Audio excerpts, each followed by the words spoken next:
Hello, I'm Rafael Chacon, Director of the Montana Museum of Art and Culture, and it's a pleasure to welcome you back to our Bookish Reveals. This is the number 4th program in a 7-part program in which we reveal some of the amazing books currently on view at the Montana Museum of Art and Culture and in our permanent collection. But first, it's important to acknowledge that the Montana Museum of Art and Culture is on the Aboriginal lands of the Salish and Kalispel people. Today we honor the path they have always showed us in caring for this place for generations to come. And we at the museum like to add that this has always been a part of art in Montana. Before I describe today's program and introduce our guest scholar, I want to thank our generous sponsors, the Montana Arts Council and Humanities Montana, whose distribution of CARES Act support has made much of this program possible. I'd also like to thank our videographer extraordinaire, Eileen Rafferty, who is behind the camera as I speak. So this program coincides with an exhibition at the Montana Museum of Art and Culture called Bookish, Selections from the Dan Weinberg Collection. And the show runs until December 12th in the Henry Malloy Gallery in the university's PARTV Center. The exhibition is a remarkable array of illustrated books by notable artists and authors, and these were all the works of New York City publisher Vincent Fitzgerald. We hope you can visit this beautiful exhibition or check us out on our virtual tour, and you can find that at our webpage at umt.edu/Montana Museum. umt.edu/Montana Museum. So it's a pleasure to introduce you to our guest scholar today, who is Adam Collins. Professor Collins is a cellist who joined the music faculty at the University of Montana in August of 2018. He currently teaches courses in music theory, music history, and music education. Alongside, he also has a growing studio of cello students. In the last 2 years, and in large part because of his instruction and guidance, these young cellists have won statewide and regional awards and have been accepted to prestigious festivals such as Aspen and Round Top. Since joining U of M, Adam has performed and presented guest master classes across the United States, Canada, and South Korea. He performs with the String Orchestra of the Rockies and is the principal cellist of the Missoula Symphony Orchestra. And I might add that he's also a mighty good bread baker. Today, Professor Collins will reveal to us the book from the Weinberg collection titled 18 Portraits, with music by Virgil Thompson and lithographs by Maurice Grosser. So Adam will speak roughly for approximately 45 minutes, after which we'll read questions from the audience. And I want to invite you to use the chat function at the bottom of your Zoom screen, and we'll do our best to read your questions aloud if there's time. This program is being recorded and will be posted on our YouTube channel if you wish to share it with friends or see it again. A video of the book being opened, also filmed by Eileen Rafferty, is posted on YouTube. So welcome, Professor Collins. The floor is yours. Thank you very much. And thank you for that kind introduction. So good afternoon. It is my pleasure to be here to reveal to you 18 Portraits, a collaborative collection of musical and drawn portraits of 18 characters in the lives of Virgil Thompson and Maurice Grosser, 2 figures of 20th century music and art. So at first glance, 18 Portraits presents itself as a book in sort of box form and covered in this sort of beautiful blue woven fabric. And then you open it and you see in front of you, rather than a single bound book, a collection of folios, each one including introduction and biographies of the 2 artists, and then subsequent folios, 1 per portrait subject. It's interesting to see the sort of collection of folios instead of a bound single volume of text, because this makes me think of how sheet music would have been, and still is, published and distributed and printed. So in the first folio, we have a pair of biographies of the artists one of Virgil Thomson, written by Maurice Grosser, and one of Maurice Grosser, written by Virgil Thomson. And so they speak of each other in really familiar terms, talking about their favorite types of food, their favorite hobbies, Maurice Grosser's favorite sports, and just as a sort of summary of their 60 years spent as partners and being happy together as friends, as they refer to each other in their biographies. On the back of this first folio, we see a sort of table of contents of the other folios in the work, each providing the name of the subject of the portraits and the date on which the musical composition of the musical portrait was completed. The first portrait that we encounter is that of Maurice Grosser.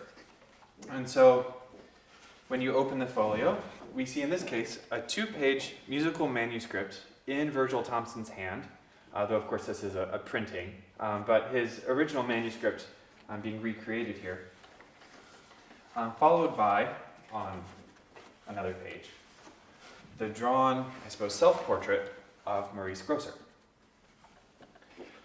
So the musical portrait, of which there are 18 in this collection, is a genre that Virgil Thomson is well known for, and he had a rather distinctive approach to writing musical portraits. So a musical portrait is a piece of music meant to commemorate or reflect or depict a person in a similar way that a drawn portrait or painted portrait would do. It's a little bit more abstract than a drawing might be, but the gist is the same. And Virgil Thomson had a distinctive approach to writing musical portraits. He wrote all of the musical portraits with the subject in person for a sitting for their portrait. And so that's kind of remarkable. The process for writing these, for sitting for a portrait for Virgil Thomson, was highlighted in a sort of letter by one of the subjects included in this collection, Louis Rispoli, one of the latter portraits in the collection, and he talked about the process and he described it in detail. He said he sat quietly reading a book for about an hour or an hour and a half while Virgil Thomson made very quick and efficient, incisive indications or notation on a musical score, and then Virgil Thomson dismissed him and thanked him and left the completed portrait on the table. When Rispoli returned the next day, the portrait was still sitting in the same place, undisturbed, and Virgil Thomson said, "Yes, I leave it overnight, and in the morning I reflect over it, and I really consider, did I depict this person accurately or to my liking? And then I say it's ready to go on." And so that's kind of an interesting insight to the process of composing a musical portrait with the subject in a live sitting. So I'd like to shift now to the second portrait, which is that of Virgil Thomson. So it's a musical self-portrait, and it looks very much like the Maurice Grosser. We have the title page, and interior 2 pages of manuscript, and then third page, a portrait of Virgil Thomson by Grosser. So this portrait, musical portrait, is signed Paris, December 15th, 1929. And this indicates a rather important aspect of Virgil Thomson's biography. He was American. He was born in Kansas City, Missouri, and he attended Harvard for college. During his time at Harvard, he spent some time in Europe as a member of Harvard's Glee Club, and they had a concert tour of France.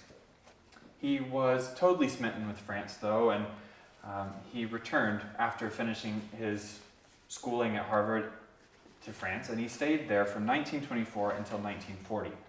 And while he was in Paris, he was part of a really thriving and rich expatriate scene of artists, writers, musicians, and among those are some of the more illustrious names of the early 20th century in the sort of creative fields. He was friends knew Gertrude Stein, Aaron Copland. He studied with Nadia Boulanger, probably the single most influential composition teacher of the 20th century.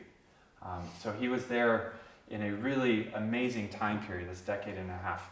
And while he spent his time in France, and the early part of his composition career really took off there, his approach to composition and his idiom of composition was a particularly American style of composition.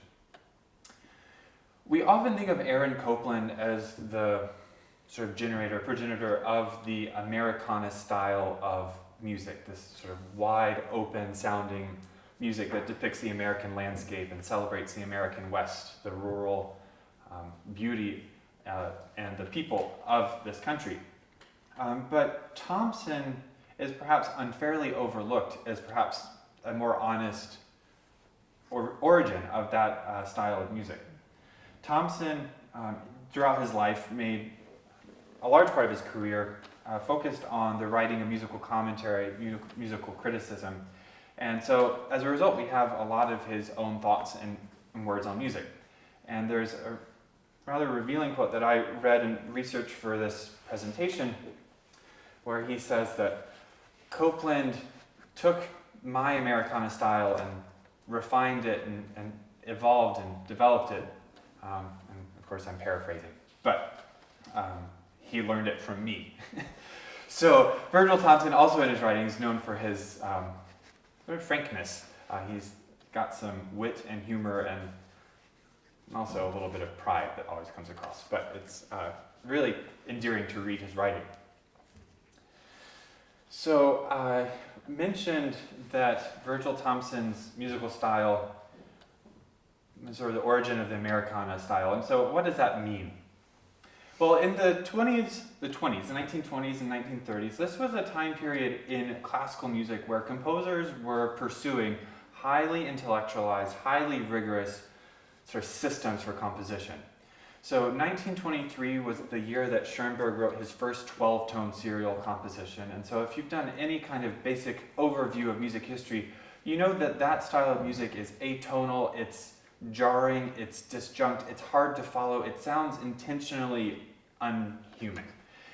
And at that same time, like in the same decade, Virgil Thompson was writing music that is sort of simple. It's provocatively simple. It's using sparse textures. It's using hymn tunes or fragments of well-known melodies that come from not sophisticated origins, that are popular and common. And this reflects Virgil Thompson's perspective on composition, that he wasn't interested in writing in a particular style or according to particular rules. He was trying to write something that connected to his own genuine origins. And so he looked back to the music that he encountered in his musical early life. So I mentioned that he grew up in Kansas City, Missouri, and he grew up in a really religious household. He grew up surrounded by the musical traditions of the Southern Baptist Church. His first his first music teachers and composition teachers had him training as an organist to perform as a professional organist in the context of church services. So he was really familiar with and felt at home in the musical practices of the Southern Baptist tradition. Interestingly, he is an admitted atheist. He didn't take much away from his religious upbringing aside from the musical traditions, but that had a massive impact on his music. So you hear simple textures, very direct melodic writing, and honestly, something that sometimes sounds a little bit clumsy in his counterpoint, the way musical voices interact, they seem somewhat haphazard. They don't always sound beautiful and harmonious, but they seem very earnest. And it's a really engaging style of music that it's very accessible. And in this time period, the 20s, early 30s, writing accessible music made him feel like kind of a bad modernist composer. But he didn't mind. He stuck to his own. So our next portrait that we encounter is Maurice Bavoux, and so it unfolds in very much the same way. We have 2 pages of musical manuscript. This one signed August 17th and 18th, 1938. And the name of the town where he wrote this is, I can't quite read it and I'm slightly forgetting it from my notes, but La Moussa, it's a small village in France where Virgil Thomson was vacationing. And so Maurice Bavot was just a 19-year-old child that lived there. He met Virgil Thomson and Maurice Grosser during their vacation. He sat for a portrait for Maurice Grosser, and as a thank you present, Virgil Thomson wrote this musical portrait for him to take with him and to keep. And so it's kind of remarkable that this hints at the fact that this collection of portraits reflects a really wide variety of levels of intimacy and relationship between the subject and the artists.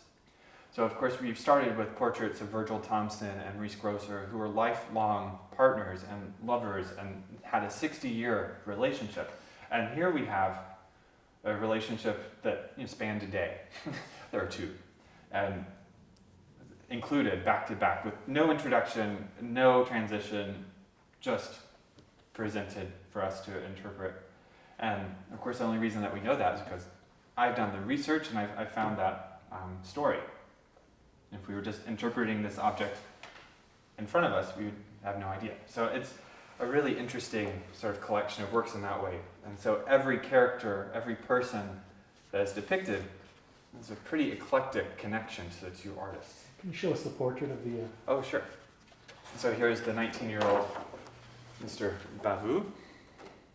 And later in all three of these people's lives, they reconnected via letters in 1972, and Maurice Bavou went on to a 40-year career as an imports officer. So not a musician, not an artist, just someone observed by Virgil and Maurice. Our next portrait subject is Theodate Johnson.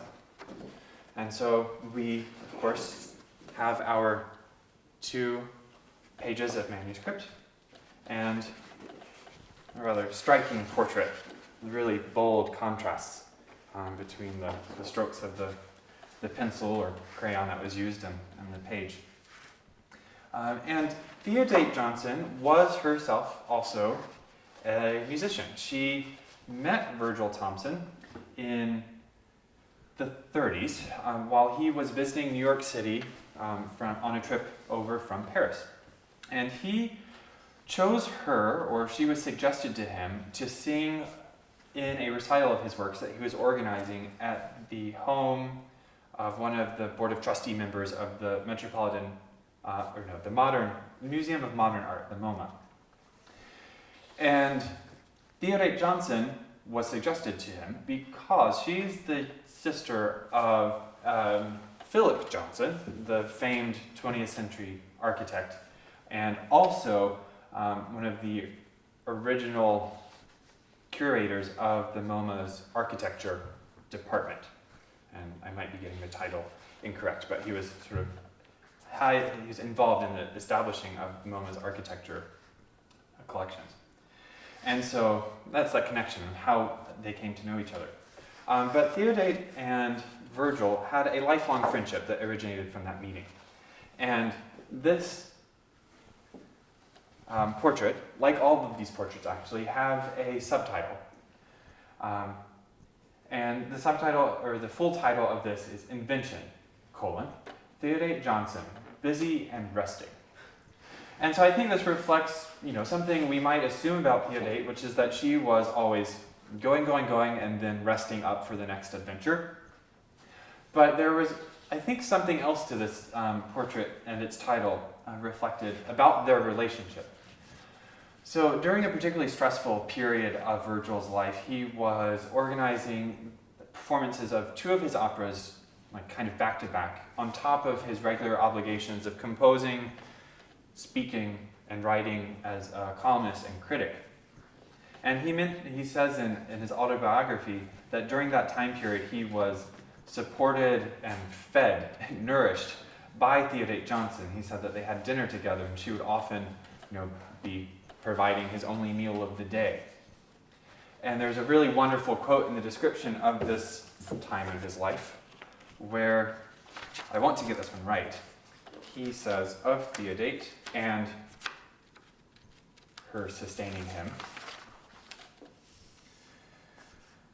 that she provided me rest between dates. So to see that word rest appear again in the context of her providing rest to Virgil Thomson himself, rather than her herself being at rest, which might be sort of assumed by the title here, kind of gives another dimension to their relationship that musical notation and title might overlook. The next portrait we encounter is one of Jane Bowles, so title page, wonderful script. And then this is a one-page musical portrait, and another, so we see the portrait drawn and musical in the same view. So this speaks to sort of a fact which you might have already picked on about these musical portraits, is that they are brief, they are miniature compositions. Virgil Thomson wrote them spontaneously in the span of an hour, and they're a page or 2 pages at most.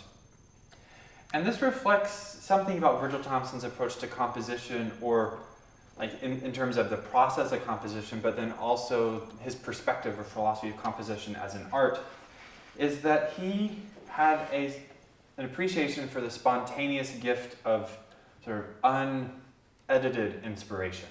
So there's something really direct about the way that he puts the music on the page without revision, without questioning, and without planning.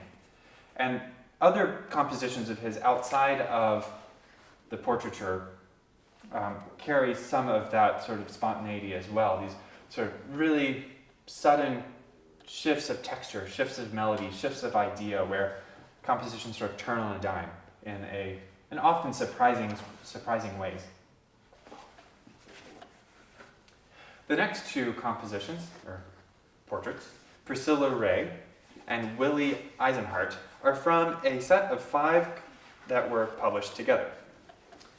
So this is the manuscript. This one is a little bit longer at 3 pages rather than the one that we just saw.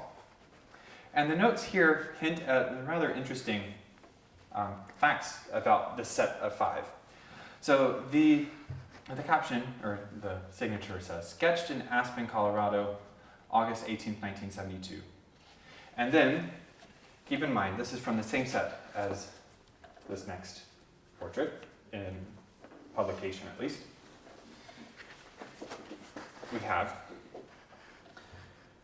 New York, 23rd of August, 1972. So these 2 portraits are from a collection of 5, which were sort of packaged as a family portrait. So Priscilla Ray was the child of a childhood friend of Virgil Thomson's, and her family was summering in Aspen, as was Virgil Thomson, I think in association with the Aspen Music Festival. And he had them sit as a group for portraits, and so he wrote a portrait for each of the 4 members of this family. Only one of those is included in the set. But at time of publication, for one reason or another, Virgil Thomson decided he needed 5 in these. And so he included Willie Einstein, unrelated to Priscilla Ray, drawn at a different time, in a different place. And his justification was, well, Willie's just a visitor. He's from out of town. He's visiting the family. So, why wouldn't we include him? So it's just kind of funny. There's something really pragmatic where we set this ambition of it's going to be a family portrait collection. Oh, but we need another. We'll just throw this guy in. He's visiting. And that speaks to some of Virgil Thomson's pragmatism as a composer, but also as someone operating in the field of music. He knew how the business worked. So he has some really wealthy friends, and he operated intentionally, I think, among circles that could help finance some of his projects. One of those such financiers, I think, is a member of this collection. If I can remember the name, is Richard Flender. So a couple of portraits later. So we're going to skip Mr. Katz for the sake of time, but so that we can see. It's a one-page musical portrait directly side by side with the drawn portrait. To Mr. Richard Flender. And in my research, I found two mentions of this man. One in the description, in Virgil Thompson's own words, of the process of writing this portrait, and a description of the man, the subject directly. And then one mention in the musical portrait in Virgil Thompson about the portrait of his wife. And in the wife's portrait and in the husband's portrait, Virgil Thompson says that he has a different job. He's a banker in one and a lawyer in the other. But the thing they have in common are their well-paid jobs. So I think, and there are other hints that this relationship with Mr. Flender was certainly amicable. They were friends. But Mr. Flender was one of his sort of maybe more pragmatic relationships. Maybe that's a cynical view, but I think it's interesting to kind of consider that in terms of the variety of relationships that this 18 portrait collection represents. Let's see, how are we on time? Oh, great. So the next two portraits, Gerald Busby, again, a one-page musical manuscript and portrait, drawn portrait. Makes me think just a little bit of Van Gogh or something. I don't know. Anyway, but It's the beard. yes, it might just be the beard. Mr. Busby, subtitle is Giving Full Attention. Mr. Busby's subtitle is kind of fun, Giving Full Attention. Someone asked, what's the title mean? And Mr. Virgil Thompson says, he just sits there like that. So, but a little bit on this character, the subject of this portrait, is that he was a composer. So this is one of the more musical relationships that this collection represents. And he lived in the Chelsea Hotel with his partner, Sam Byers, the next member of this collection. And so they lived in the Chelsea Hotel at the same time as Virgil Thompson lived in the Chelsea Hotel, sort of famous residence of many artists in New York City in that era. And these portraits are included in sort of neighboring positions in the set. And I think that shows their sort of closeness as individuals, but as a couple, to the couple that is the pair of artists responsible for the musical portraits and the drawn portraits. So Gerald Busby, a composer like Virgil Thompson, and Sam Byers, his partner. And Sam Byers had a really sort of sweet thing he said about Virgil Thompson's portrait, and so here's the musical portrait and the drawn portrait. He said he was so enamored with the portrait that Virgil Thompson wrote for him because it reflected their shared love for Missouri, their home. So they were both from Missouri, both from sort of the rural South, having immigrated to the city, but they had this shared background. And something about this music to him summoned the memories of home. And, glancing at this, it's hard, visually to necessarily know exactly what that is. But glancing at the way the rhythms of all of the notes aligning vertically, all of the sort of voices of the text are changing at the same time, there's something visually evocative of the four-part hymn that you see in your hymnal every week at church. So maybe it's a reference to that hymn style of singing that we encounter in Southern Protestant churches that made Sam Byers think of home.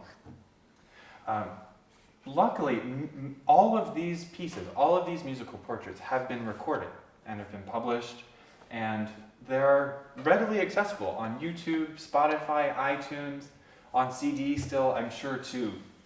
And so, with not much work, with a simple Google search, you can hear these in addition to seeing the notation in front of you.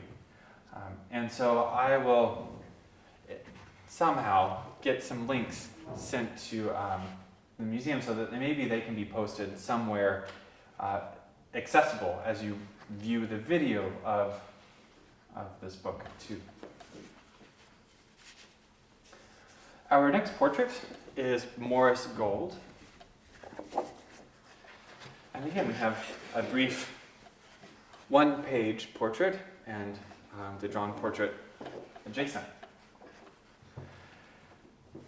And this figure, Morris Gold, was another of those figures that were friends of Virgil Thomson's, but were also financiers of many artists. He was a wealthy patron of the arts in New York City, and in a fairly tragic episode, he and Virgil really, they have a tragic story in common. Morris Gold, Virgil Thomson, and a poet by the name of Frank O'Hara were summering or on vacation on Fire Island one summer. And Frank O'Hara was killed in a car accident. He was hit by a car while he was walking on the beach, and he passed away. So rather tragic, and charges were never brought against the driver of this car, despite petitions. And anyway, so it was really sort of a tumultuous episode.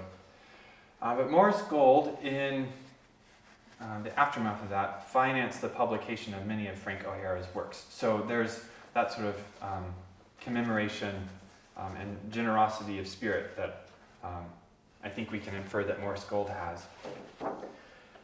And does that come across in the music? It's hard to say, but his subtitle is Morris Gold, Showing Delight. So showing delight, so being visibly or perceptively delighted by something, perhaps by poetry, by art. I think there's something reflected in the title alone of his role as a supporter and patron of arts.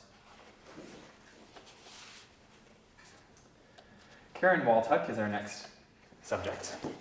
So our title page, and then lovely portrait, musical, and drawn. Almost makes me think of an Audrey Hepburn hairdo there. And this appeared in the program of Virgil Thomson's 81st birthday party. So I too want to have programs for my birthday parties from now on. But both the drawn portrait and the musical portrait of both Karen and her husband appeared in this program because it occurred at their restaurant. They were restaurant owners in New York City, and they hosted this birthday party. And I guess perhaps as a thank you or as a celebration of the hosts, Virgil Thomson and Maurice Grosser collaborated and made these portraits of the two. So kind of an interesting window into a very specific occasion of Virgil Thomson's life. Paul Saint-Fasson is a French-speaking American anthropologist. He's from northern Maine, or a region of Maine where they speak French, and thus his French name. But Virgil Thomson, this is another of his portraits that reflect as almost chance encounter in a way. Virgil Thomson met Paul Saint-Fasson for a day or two during a winter in the Hamptons. And Paul's subtitle is On the Ice, because he met him while Paul was ice skating. And so he sat for a portrait for Maurice Grosser. Virgil Thomson wrote a musical portrait at the same time. And from what I can tell, that was the extent of their interaction. So it's amazing to see the variety of intimacies and relationships that are reflected in this collection. Let's see. Peter McWilliams is our next subject. And this is another sort of surprising figure. Not a lot to find about him, other than he was for a time a poet, but he made his living writing computer how-to books. And Virgil Thomson, when asked, who is this guy that you wrote a portrait of, all he could say is he has a lot of money. So, interesting. His subtitle is Firmly Spontaneous. So it's really kind of interesting here, like all we can know about this person, or all that I've been able to find, is really kind of what's in front of us, the music and the portrait. The last set of portraits here, the last three, I think are some of the more interesting ones. So Mark Beard, I have come to find out, very recently this morning in fact, is an artist who factors into other parts of this collection of books as well. He was a visual artist who worked with Fitzgerald, the publishing company that specializes and produced these art books. And so his inclusion in this set hints at the many hands that were involved in creating this book, this collection of portraits. I wonder if Virgil Thomson or Maurice Grosser would have included him if not for his relationship with the publisher, what their relationship would have been if he would have been included among these 18, if not for that pre-standing relationship. But there's some kind of interesting biographical things that I did find out about Mark Beard here. His subtitle is Never Alone, and Virgil Thomson had some sort of glowing things to say about Mark Beard's attractiveness, saying that he didn't like being alone and never had to be, because he had muscles in all the places one wouldn't expect one to have muscles. So, that's an interesting compliment. Interesting way to phrase one, especially in writing. It's preserved in a book forever. Anyway, so our next two portraits come from the longtime assistant, or I guess are of subjects, the first of which is the longtime personal assistant of Virgil Thomson, Lou Rispoli. And his full name is Louis. And so here we see preserved in the title page, in this really beautiful font, the colloquial nickname, Lou, not Louis, not his full name. So I think that speaks to their closeness, their fondness for each other, and how closely they worked. Louis Rispoli worked in Virgil Thomson's home as his assistant, so you witness his morning routines, his afternoon naps, and they were really close friends as well as sort of employer and employee. So Louis Rispoli has a background as a writer, but not as a musician. He couldn't read music, he couldn't play piano or any other instrument for that matter. So when he sat for the portrait shown here, he couldn't himself realize it from notation, which looked like squiggles on a page to him, to the actual sort of musical product. And so the day this was finished and sort of approved by Virgil as complete, he rushed that evening to the home of our next subject, Daniel Lawson, a pianist, who could realize the notation to sound product. And so here's the portrait of Mr. Lawson and his musical manuscript as well. And Lawson played through the piece, and Rispoli was really enamored. He loved it. But Lawson made a comment. The indicated tempo, that is like how fast the music should be, seemed way too fast for the music itself. It would seem that the music is better served by actually taking quite a slower tempo. And so Rispoli took that comment back to Virgil Thomson the next day. He said, I listened to my portrait, I loved it, thank you so much. Daniel mentioned that playing it slowly might be better. He liked it slower, and I kind of agreed. And Virgil Thomson, this surprised me, for someone who writes rather highly of himself, showed quite a great deal of humility. And so in this published score of the Rispoli portrait, he includes two tempo indications. One, his original, and second, listed as an equal and equally valid interpretive option, the slower tempo that Mr. Lawson recommended. So there's humility in Virgil Thomson, despite his self-grandiose tone in a lot of his writings. So that completes the 18 portraits themselves. And so the final folio here in the back, if I can get it out of the box, there we go, includes signatures of the two artists, and then of course information about all of the other hands that helped to create this art book. So, and then finally some acknowledgments thanking the publishers for allowing these manuscripts to be reprinted in the context of this book.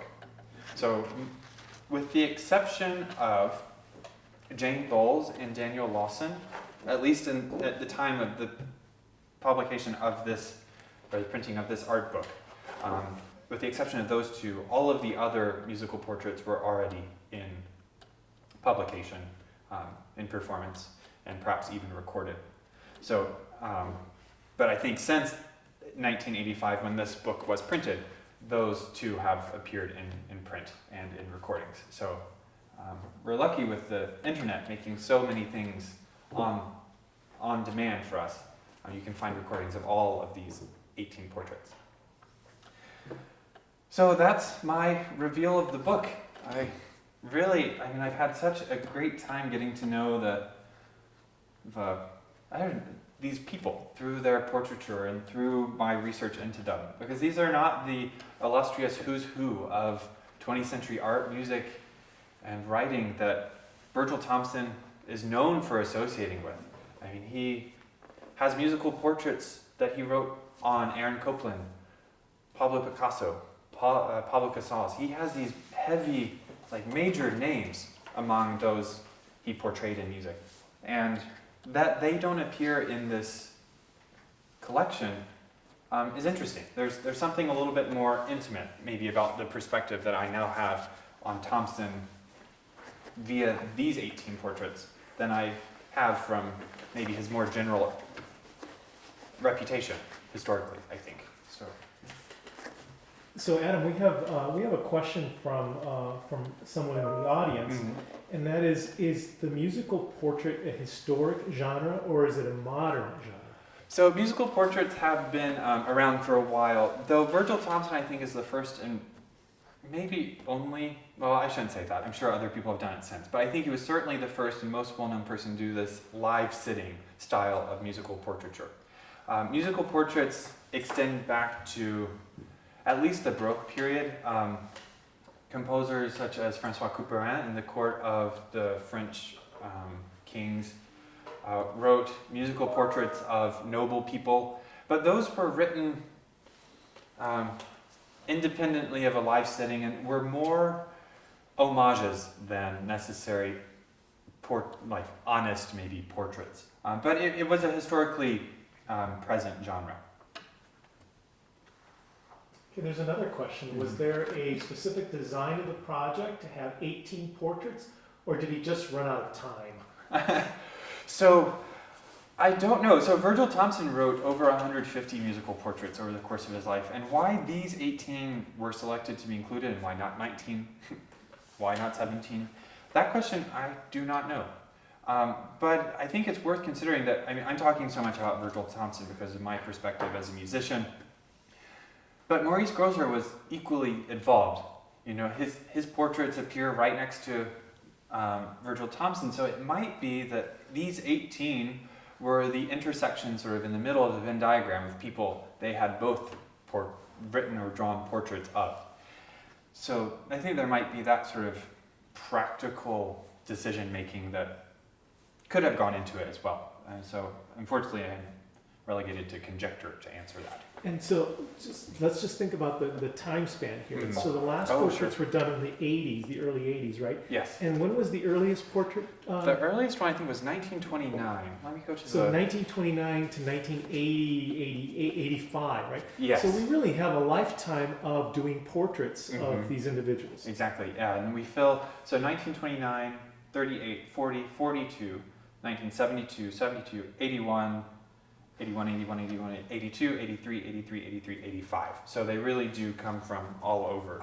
So this was an anthology project, and so we were going back through our files like, oh, did you do so-and-so? What about so-and-so? I can imagine people. So I would imagine for someone like Thomson, for whom the musical portrait was a major part of his opus, right? That this must have been an important production.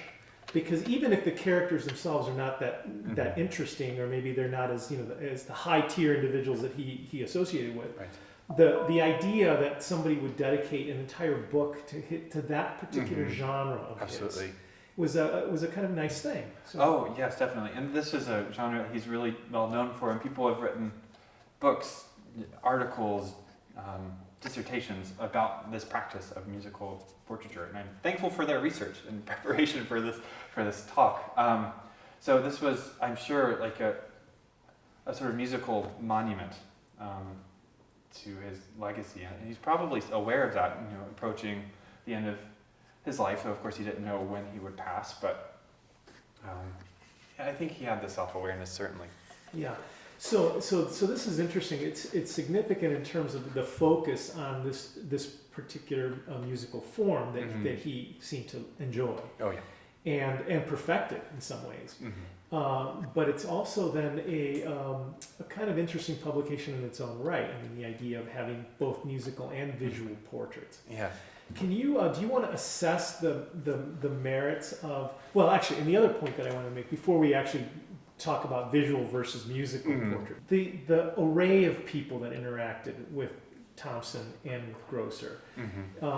This is also kind of a nice testament of that. I mean, from people who simply walked into their lives and walked out, Yes. to people that were apparently lifelong friends.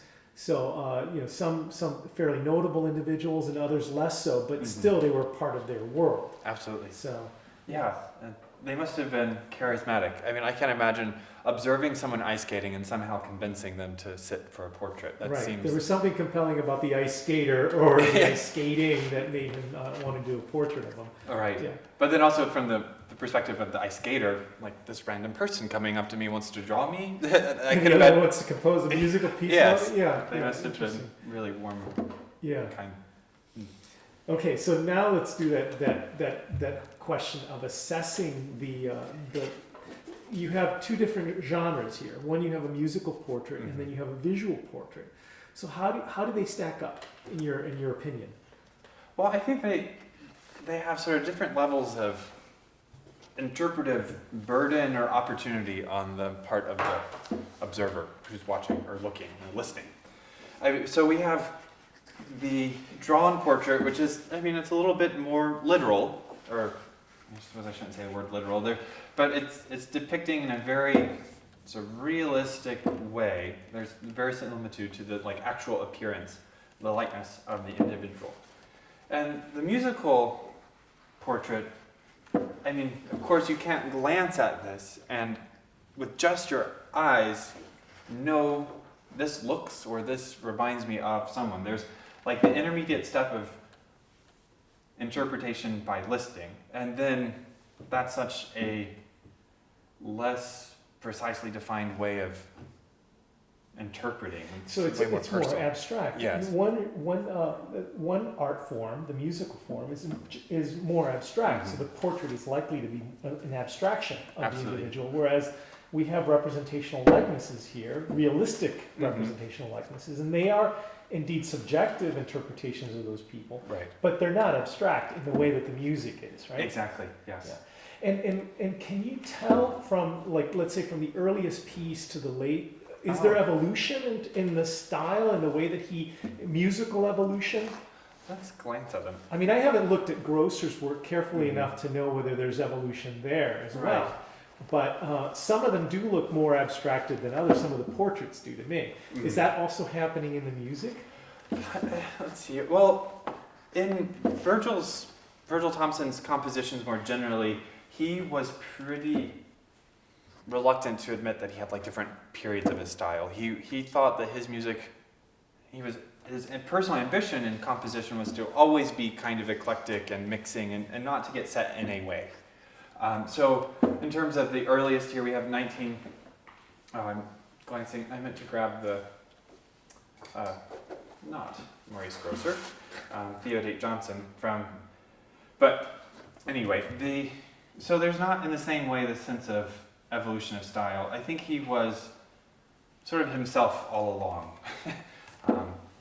Just looking at this last one from 85, I see the same types of sort of simple textures, just two melodic voices sort of interacting with each other, tonal music, largely consonant, rhythmically regular. So I think he was kind of his own person through throughout all of that sort of stages of his career. So we have another question from the audience, and Yes. that is, how novel was a project like this in the 20s? That is the idea of doing a portrait. So I don't know of any other 20th century composer that wrote any musical portraits. I haven't tried, that would have been a very logical question to ask myself. Who else did this at this time? But for some reason that escaped me in my research for this. But I will also say it was never mentioned in anything I did read. So I think that's some evidence of the fact that this was a fairly rare type of composition, and certainly the extent to which Thompson went to in his portrait projects, certainly unique. So in summation, this is a unique project in the sense of like the whole anthology, if you will, of musical and visual portraits together. That's unique in its own right. But the idea of an American artist embracing a form like this and really doing it his entire lifetime is also clearly a unique agenda. And would you say this is a modernist project necessarily? Is that a reasonable way of describing it? I mean, we can't imagine a 19th century. No, and I think that he in his musical portrait owes something to a lot of this idea of like musical impressionism, not necessarily in a style that sounds like Debussy. It does not sound like Debussy, but this idea that music can evoke a very specific impression or person or place or thing. This is something that would not probably be so sophisticated or extensive without this early 20th century sort of initial, some people say modernist movement of Impressionism. So there's that aspect of it, I think, for sure. And then the sort of rejection of the really sophisticated, arcane, systematic methods of composition that were in vogue during certainly the first 5 or 6 of these compositions being written. He's clearly rejecting those.